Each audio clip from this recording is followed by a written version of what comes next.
있는데요.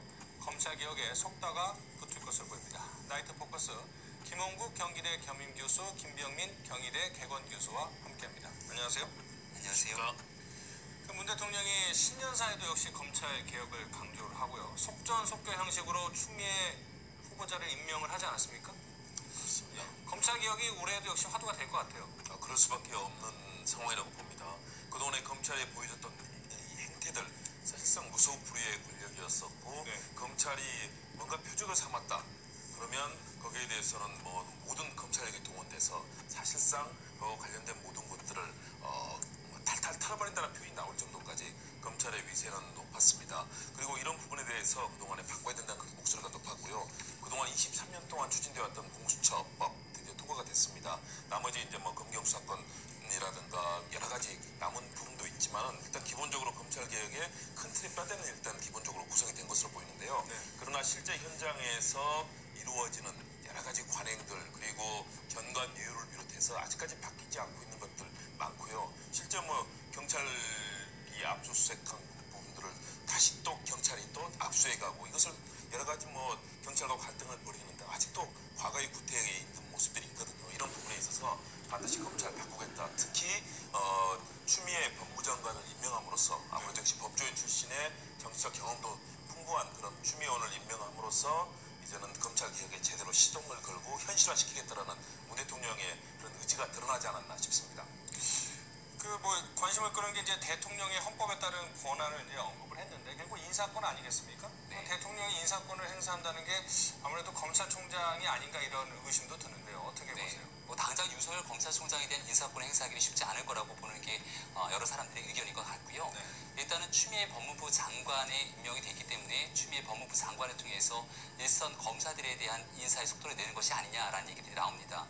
오늘 대통령이 신년사 내용을 보게 되면 새해에는 더욱 확실한 변화를 가져가겠다고 두 가지를 강조했는데요. 첫 번째는 권력기관의 개혁이고 두 번째는 공정사회를 위한 개혁을 얘기합니다. 근데 이 두 가지 키워드 모두 공통적으로 맞닿아 있는 게 사실 조국 전 장관의 이슈이기도 합니다. 이 권력기관 개혁을 청와대와 여권에서는 검찰을 상대로 무소불위의 권력이라고 얘기합니다만은 조국 전 장관 사태를 겪고 나서 많은 국민들이 알게 됐던 상황을 보게 되니까 청와대 민정수석실에서 벌어졌던 일들을 가지고 사실 청와대라고 하는 무소불위의 권력은 어떻게 개혁할 것인가에 대한 화두를 또 국민들이 던질 수 있다는 측면들이 있고요. 공정사회를 위한 개혁은 조국 전 장관이 촉발된 이슈이기 때문에 여기에 대해서 어느 정도의 매듭을 짚고 넘어가야 되는데 여전히 조국 전 장관이 검찰을 통해서 가족 문제로 기소가 됐음에도 불구하고 청와대에서 나오는 메시지는 국민들의 마음들을 흡족하게 만들지는 못하고 있는 게 아닌가 싶습니다. 따라서 현재는 대통령과 여권이 추진하고 있는 여러 방면들이 일방향을 향하고 있는데 그 반대되는 지점에서 똑같은 방식으로 문제 제기하는 국민들의 마음은 과연 청와대와 대통령이 어떻게 함께 갈 수 있을지에 대한 얘기까지 같이 나왔더라면 오늘의 신년사의 의미가 더 하지 않았을까라는 생각이 듭니다. 자, 문재인 대통령 오늘 임기를 시작한 추미애 신임 법무부 장관에게 검찰개혁을 잘 이끌어달라고 당부를 했습니다. 한번 들어보시죠. 검찰개혁에 있어서는 법률 규정에 법무부 장관이 검찰 사무의 최종 감독자라 이렇게 이제 규정이 돼 있기 때문에 그 규정의 취지에 따라서 검찰의 개혁 작업을 잘 이끌어 주시기 바랍니다. 자, 지금 좀 유심히 봐야 될 게 검찰 사무의 최종 결정권자는 법무부 장관이다 이렇게 얘기를 했네요. 그러면 결국 추미애 장관이 모든 것을 권한을 갖고 이끌어달라 이런 얘기인가요? 그렇다고 봐야죠. 왜냐하면 법안을 다 다루는 것 아니겠습니까? 문 대통령의 얘기는 헌법에 주어진 모든 권한을 다해서 이런 검찰개혁을 이루겠다는 강력한 의지가 있는 것이고요. 추미애 장관 사실상 이틀 동안의 재송부 기한을 주는데 7시간 만에 또 바로 임명을 하지 않았습니까? 추미애 장관이 할 수 있는 역할들 최선을 다해달라는 것이고 최종 감독자로서 그동안 검찰의 모습들은 사실은 굉장히 국민들에게 권력을 제대로 감시하는 측면에 있어서는 당연히 해야 될 일이지만 그러나 그것이 국민의 눈에는 과거의 인권을 전혀 존중하지 않았던 과거의 관행 그대로 있는 것이고요. 또 지금의 국정 운영에 있어서 검찰이 그동안에 있었던 잘못된 인권을 무시하고 또 검찰 스스로가 이 권력기관으로서 서면서 정치권과 서로 간에 딜을 주고받으면서 했던 그런 검찰의 권력지향적인 모습들이 과연 바뀐 것인가 이런 부분에 대한 의구심이 많지 않습니까? 이런 부분에 있어서 제대로 검찰이 수사기관의 한 중추로서 역할을 해달라. 그리고 그리고 과거와는 다른 정말 인권을 존중하는 그런 역할들, 그리고 수사 과정 중에서 최소한도 검찰이 권력을 남용하거나 또는 스스로가 그 권력 위에서는 그런 모습을 보이지 않아야 된다는 그런 단단한 각오를 대통령이 추 장관에게 사실은 이제 얘기를 한 것 같고요. 추미애 장관 역시 거기에 화답하면서 아마 강력한 개혁을 추진하겠다는 입장이기 때문에 공수처법에 이어서 나머지 이제 실제적인 뼈대들이 구축이 되고 나면 실제적으로 인사권이라든가 또는 감찰권이라든가 여러 가지 장관이 할 수 있는 역할들이 있거든요. 아마 추미애 장관이 그동안 가져왔던 아주 강단 있는 성격이 있지 않습니까? 아마 여성 의원에게는 보기 힘들 정도로 아주 강력한 자기 리더십이 있는 스타일이기 때문에 조만간 그런 부분들이 시작이 될 거다. 대신에 검찰총장과 잘 협의해서 하라는 또 얘기도 했습니다. 대통령이 또 세심한 그런 배려도 보이는 부분인데요. 아마 추 장관이 이제 본격적으로 업무를 시작하면 그 일이 시작될 것으로 보입니다. 자, 그렇다면은 장관으로 첫날을 보낸 추미애 장관은 어떤 각오였는지 한번 들어보도록 하겠습니다. 검찰이 어떤 수사권, 기소권을 갖고 있다고 해서 인권은 뒷전으로 한 채 마구 찔러서 원하는 결과를 얻어냈다고 해서 검찰의 그 신뢰를 얻는 것이 아니라 인권을 중시하면서도 정확하게 범죄를 진단해내고 응징을 할 수 있게 하는 것이 검찰의 본연의 역할이듯이 그런 유능한 검찰 조직으로 거듭나서 국민의 신뢰를 회복하고 검찰 조직을 보면 이제 실질적으로 막강한 권한은 검찰총장에게 있지 않습니까? 물론 조직상으로는 법무부 장관에게 있지만 예전에도 법무부 장관이 그 지휘권을 발동했다가 반발을 산 적도 있지 않습니까? 근데 이제 추미애 장관이 앞으로 어떻게 할지가 좀 관심인데 뭐 수술칼로 여러 번 찌르면 명예가 아니다. 그러니까 적합하게 수사를 해야 된다. 뭐 인권 얘기를 계속 강조를 하고 있는데 앞으로 혹시 충돌은 없을까? 뭐 이런 것도 좀 생각이 되는데 어느 정도 충돌이 불가피하지 않을까 싶은데요. 조금 전에 발언에서 이 수술 칼을 여러 번 찌르는 것은 명의가 아니다라고 했는데 얼마 전에 유시민 이사장이 했던 발언과 상당히 맥이 닿습니다. 검찰의 수사를 인디언식 기우제 등에 표현하기도 했는데요. 말 그대로 저희가 나올 때까지 탈탈 터는 것 아니냐라는 식의 맥락이 같이 나와 있다고 봅니다. 하지만 이 환자의 상태에 따라서 환자가 굉장히 위중한 상황에 있으면 칼을 한 번 대갖고서는 집도할 수 있는 명의는 아마 없을 겁니다. 그리고 그 환자의 상태가 병을 굉장히 오랜 기간 동안 방치해서 특히 암 같은 병이 전이되기 시작했다면 이것을 수술하기 위해서 굉장히 오랜 기간 동안 집도할 수밖에 없는 게 어떤 의사든지 간에 할 수밖에 없는 선택일 겁니다. 적어도 윤석열 검찰총장이 이끄는 검찰 조직 입장에서는 문재인 대통령이 인사권을 행사했을 때 살아있는 권력에게도 엄정하게 수사하라고는 지침을 받았고 이에 따라서 수사를 진행하다 보니까 여기에서 살아있는 권력을 향해 갈 수밖에 없는 수사가 진행됐기 때문에 이것을 덮을 수는 없었다라고 주장하고 있는 상황으로 볼 수 있는 상황이 아닌가 싶거든요. 그렇다면 과연 추미애 법무부 장관이 본인이 가지고 있는 강력한 인사권을 행사하면서 검찰 조직의 수사를 혹시나 방해할 수 있는 결과를 나타나게 된다면 앞으로 이 문제에 대해서 검찰 조직이 강력하게 반발하면서 충돌이 불가피할 수밖에 없기 때문에 과연 슬기로운 상황 속에서 얼만큼 검찰 조직의 인사를 윤석열 총장과 함께 이야기를 나눌지가 앞으로 굉장히 지켜봐야 될 하나의 관점이 아닌가 생각이 됩니다. 근데 이제 윤석열 검찰총장이 이런 말을 했네요. 검찰 조직원들의 정당한 소신을 끝까지 지켜드리겠다. 그러니까 뭐 살아있는 권력이든 청와대든 눈치 안 보고 우리 마이웨이를 가겠다 뭐 이런 얘기처럼 들리는데 강력한 그런 메시지가 들립니다. 일선 현장에서 수사하는 검사들의 소신들을 지키면서 이 부분들을 관찰해 나가겠다. 여건이 뭐 쉽지는 않겠지만 그 속에서 끝까지 지키겠다라는 검찰총장으로서 이런 외압을 막고 하겠다는 그 의지를 강력하게 드러냈습니다. 물론 그동안에 보여줬던 윤석열 총장의 모습은 사실상 그런 맏형 같은 큰형 같은 모습을 이제 지키는 모습들을 보여줬고 지금까지 수사를 이끌어온 모습 보입니다. 대신에 역시 저는 윤석열 총장이 보지 못하고 있는 것들, 다시 말해서 이런 엄청난 수사가 있습니다. 그 수사가 가지고 있는 한국 사회에서 영향력들, 그리고 과연 그 수사가 그 사건의 내용이 합당한 것인가. 당연하게 문재인 대통령이 얘기했던 것처럼 권력 내부에도 과감하게 수술할 수 있는 그것들을 검찰은 당연히 가져야 됩니다. 대신에 그 사안이 예를 들어서 인사청문회에 걸맞는 수사인가, 아니면 정말로 이것이 무슨 100명의 간첩단이 와가지고 그 간첩단을 정말 우리 사회에 국가안보에 위중할 정도로 그런 중요한 수사인가. 사실은 조국 장관 사태를 봤을 때 지난 4달 동안 온갖 곳에 압수수색과 온 나라를 뒤흔든 힘들었지만 사실상 지금 나와 있는 기소를 보면은 과연 이것이 이렇게까지 나라를 흔들 정도로 중요한 사안인가? 정말 적절하게 검찰권을 행사했다면은 충분했던 사안인데 이것이 마치 온 나라를 뒤집는 사안이 되지 않았습니까? 저는 이런 측면에서 사안의 경중 그리고 그 중요성에 대해서 앞으로 검찰들이 이 인권의 문제라든가 또는 우리 대한민국이 맞닥뜨리고 있는 다양한 이런 잘못된 관행들을 바꾸는 과제들 이런 부분에 있어서 제 역할을 하고 있는 것인가 그런 것들을 판단해야 되는데 과거에 무모한 돌쇠처럼 행진하는 것들 이런 것들이 결국 윤석열 검찰의 모습이 이미지가 되어버렸거든요. 그런 측면에서 앞으로 저는 분명한 갈등은 있으라고 봅니다. 그러나 대신에 문 대통령이 아마 추미애 장관이 이런 부분에서 얼마나 지혜를 발휘할 것인가 일정하게 협상돼야 되는 부분도 있지만 검찰도 분명히 바뀌어야 됩니다. 과거처럼 무조건 여기에 대해서 갈등을 일으키고 하는 것이 아니라 법무부의 한 외청에 불과하거든요. 그렇다면 잘못된 관행에 대해서 칼을 대되 그 칼이 정말 정확하게 집도가 돼야 되는데 지금처럼 온 나라를 다 휘젓고 또 다른 수사는 아예 하지도 않고 있는 수사가 너무나 많습니다. 일반인들이 제기한 검찰에 고발한 사건들 1년, 2년이 지나도 아직까지 손도 대지 않는 수사들은 수두룩하고요. 특히 나경원 의원에 대한 이미 혐의라든가 입증이 된 사안들도 많은데 적하지 않지 않습니까? 이런 불공평하고 불공정한 것들에 대한 비판들이 있다는 점들을 명심하고 저는 검찰도 국민의 눈높이에 맞는 시대에 맞는 이기로 바뀌지 않는 한 국민들의 불신을 받을 거다. 아마 일정한 마찰이 있겠지만 이거를 지혜롭게 해나갈 때 추미애 장관도 그리고 윤석열 총장도 국민들께 아마 얼굴을 설 수 있을 그런 상황이 될 거라고 봅니다. 지금 이제 검찰 수사의 형평성이나 균형성 얘기를 하셨는데 거기서 이제 많이 여당에서 예를 드는 게 이제 조국 전 장관과 관련된 수사와 패스트트랙 또는 나경원 자유한국당 의원에 대한 수사인데 오늘 패스트트랙 충돌과 관련해서 이제 검찰이 처음으로 기소를 하지 않았습니까? 근데 왜 하필 법무부 장관이 임명된 날 기소를 했느냐? 이런 말들이 많은데 왜 이런 얘기들이 나오는 걸까요?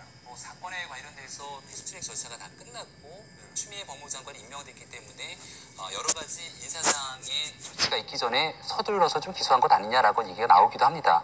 하지만 검찰 조직 입장에서는 이것은 얼마든지 정치권에 영향을 미칠 수 있는 굉장히 큰 사건으로 볼 수가 있고요. 특히나 총선에도 지대한 영향을 미칠 수 있는 사건이기 때문에 어느 정도 신중성을 기할 수밖에 없었고 그리고 그 정도 지점에서 기소를 통해 본인들이 할 수 있는 역할들을 할 수밖에 없지 않았겠느냐라고는 의견도 적지가 않는 상황인 것 같습니다. 굳이 타이밍에 딱 맞춰서 쟀다라고 보기는 조금 어려운 측면들이 있다라고 보여지기도 하고요. 게다가 지금 나타나게 되는 상황들이 자유한국당 입장에서 바라보건대 그러면 검찰 조직의 개혁들을 막아내기 위해서 한국당에 대해 뭔가 모종의 좀 편안한 조치를 해준 것 아니냐라고 봐야 되는 건데 전혀 그렇지 않는 기소 내용들이 여러 곳에서 드러나거든요. 특히나 나경원 자유한국당 원내대표, 특히 자유한국당이 황교안 대표를 대상으로 기소를 했다라고 하는 측면들은 이 전체적인 사건에 대한 모든 책임을 지고 기소를 했다고 볼 수가 있는 것인데 현장에서 보여줬던 일부의 사람들에 대한 기소로 그친 것이 아니라 너무 과도하게 정치적인 행위를 담아낸 것 아니냐라고 하는 비판 섞인 목소리까지 있는 것 같습니다.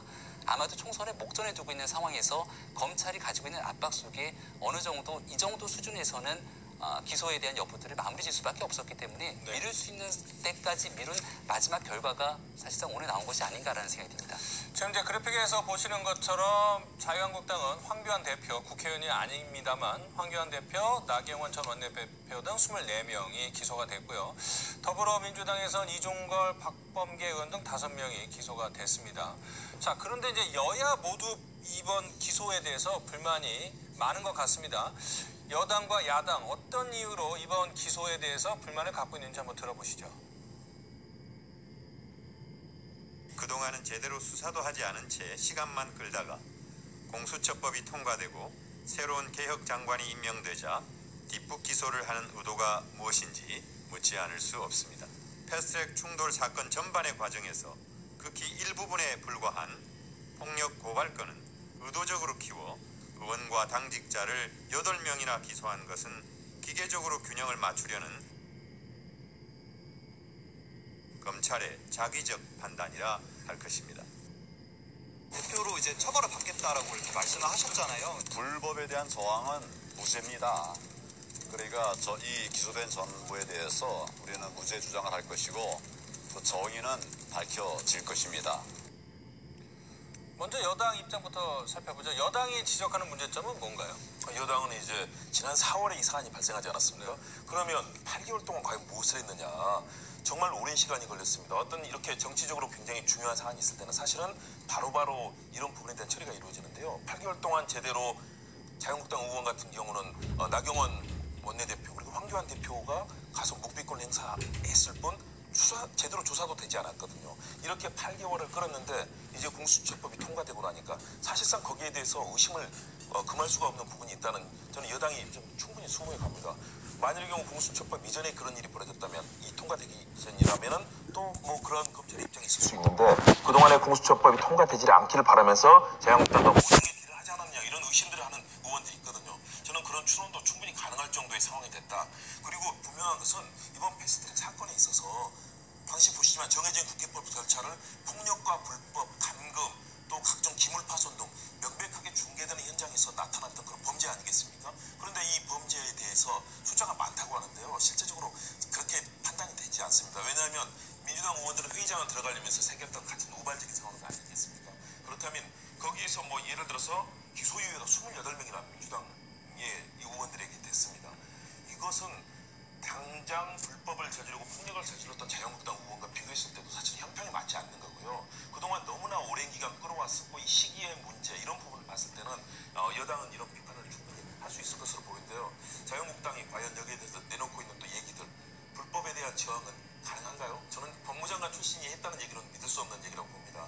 있어서는 안 되는 불법과 폭력이 저질러졌는데 이 부분들에 대해서는 자유한국당 정말 책임 있는 그 태도로 이 법에 대해서 처벌을 받아야 될 거고요. 민주당 의원들도 명백하게 드러난 불법이 있다면 여기에 대해서 처벌을 받아야 될 텐데 지금 나타나는 이 상황들은 분명하게 검찰이 눈치 보고 질질 끌면서 끌어왔던 굉장히 편파적인 검찰의 모습을 다시 한번 보여준 것 아닌가. 공수처법이 통과될 수밖에 없는 당위성을 보여준 것 아닌가 하는 그런 느낌을 지울 수가 없습니다. 일단 여당이 주장하는 뒷북 기소 8개월 동안 지지부진하게 수사를 했다. 또 핵심 의원들 다 소환도 안 했다. 뭐 이런 지적이 있었는데 소환을 안 한 건 일단 사실이고요. 근데 뭐 뒷북 기소라는 건 저희가 정확하게 수사 과정을 지켜보지 않았기 때문에 뭐 예단하기 힘들지만 어쨌든 간에 민주당 의원들이 5명이 포함된 것이 좀 의외다라는 지적도 있어요. 거기에 대해서는 어떻게 보세요? 민주당에서는 이제 여기에 대해서 기계적인 균형을 맞췄다고 얘기를 하고 있습니다만은 여전히 눈앞에서 드러나 있던 폭력적 행위에 대해서 조금 전에 교수님이 얘기했던 것처럼 만천하에 들어가 있는 일을 검찰이 기소하지 않을 재간이 없었다라고도 볼 수 있을 겁니다. 그렇기 때문에 민주당 의원들의 폭력적 행동에 대해서도 마찬가지로 한국당에 적용된 부분들이 있다면 함께 적용해서 기소할 수밖에 없었을 것이 검찰의 입장이 아닌가라고도 볼 수 있는데요. 사실 자유한국당이나 보수적인 입장에서 바라보기에 여기에 대해서 검찰의 이번 기소 결정이 굉장히 큰 불만을 가지고 있는 건 가장 애당초 패스트트랙의 근본적인 원인을 거슬러 올라가면 문희상 국회의장이 행했던 오신환 당시 바른미래당 의원에 대한 불법 사보임이라고 주장하고 있는 문제로 돌아갑니다. 근데 여기에 대해서 아무런 문제가 없다고 판단을 내렸던 검찰의 오히려 편파적이거나 아쉽다라고 하는 표현들을 쓸 수가 있는 것이고 또 국민들이 많이 바라보기에 문희상 국회의장이 이미자 의원을 대상으로 양보를 만졌던 장면까지 굉장히 많은 국민들에게 노출이 됐고 여기 또한 이 고소가 돼 있는 사건이었는데 이 또한 이제 무혐의로 다 정리가 됐거든요. 현재까지 이르는 패스트트랙의 시작부터 끝에 이르기까지 최종적으로 문희상 의장이 가지고 있는 의사봉의 힘이 얼마나 컸는지는 많은 국민들에게 노정이 됐던 것 같습니다.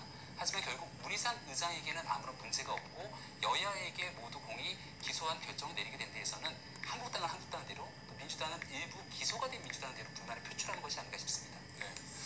자 그런데 이제 그 검찰이 법 적용을 이제 2가지로 하지 않았습니까? 국회 선진화법을 적용한 것도 있고 이제 형법상 폭력 혐의를 적용한 것도 있는데 그 처벌 규정도 다르고 국회의원들 입장에서는 상당히 어떤 법을 적용받는지가 민감한 문제일 수밖에 없을 것 같아요. 특히 국회 선진화법은 굉장히 중형으로 처리가 될 수밖에 없습니다. 왜냐하면 국회법이 그동안 동물국회를 막기 위해서 만들어진 법 아니겠습니까? 사실상 자유한국당이 전신이 만든 법이고요. 5년 이하의 징역 또는 1천만 원 이하의 벌금이 바로 국회법에 해당이 됩니다. 그렇기 때문에 이번에 문제가 된 자유한국당 의원들 같은 경우는 상당수가 국회의원 출마라든가 이후에 당선이 되더라도 이 보궐선거를 치르게 될 가능성도 있거든요.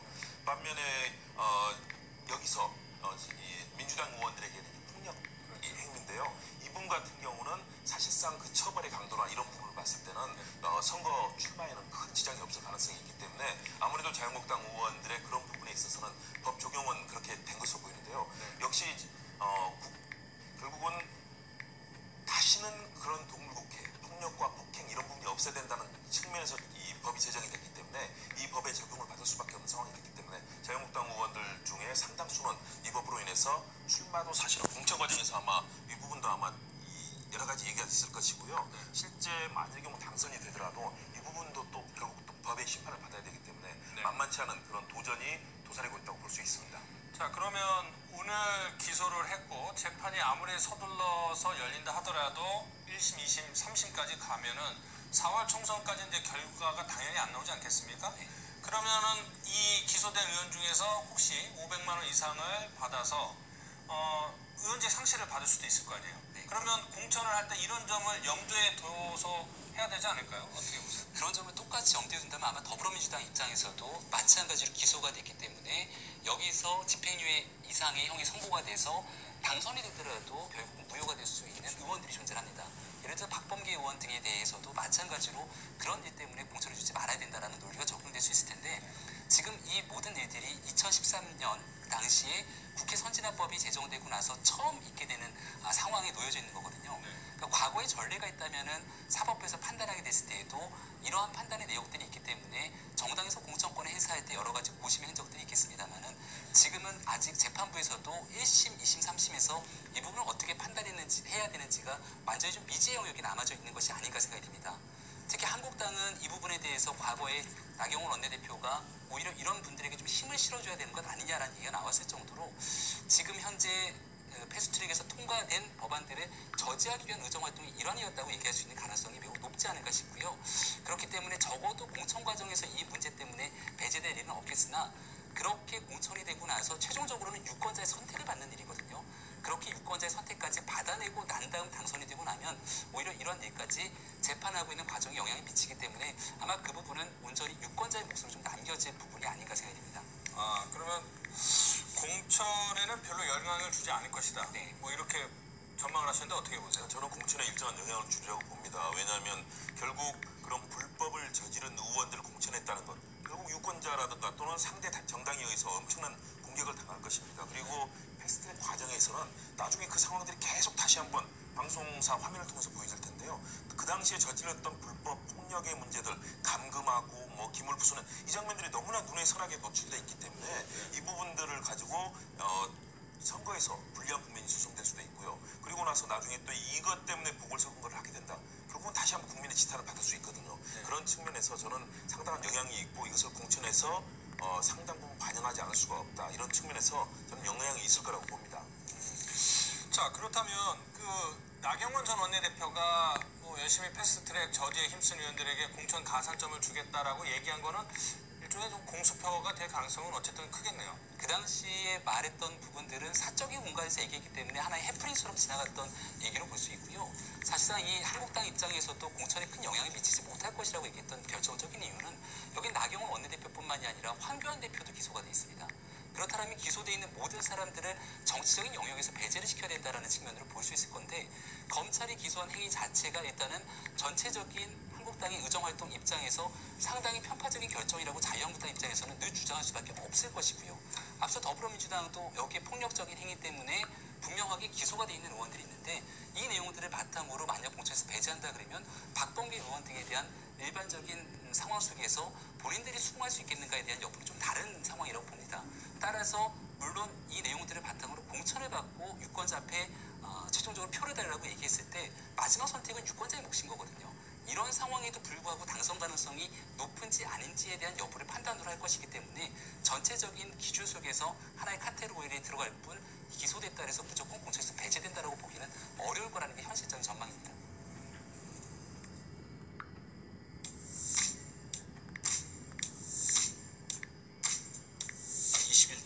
출마하지 않겠습니다.